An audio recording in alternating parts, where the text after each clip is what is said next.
Hi guys, so today I'm gonna make a smoothie. So I started off with some ice to make it cold. Then I'm gonna put half a banana, which I pre-cut before. And then I'm gonna put some fresh blueberries, a little bit more.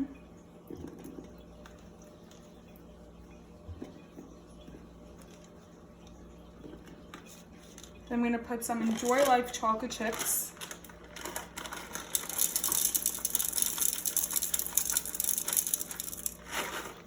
Then I'm gonna put some flax seeds.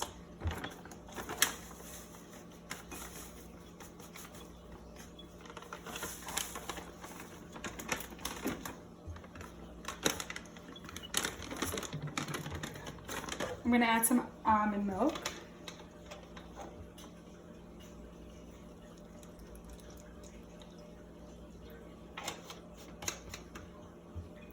Then you're gonna blend it. And you're all ready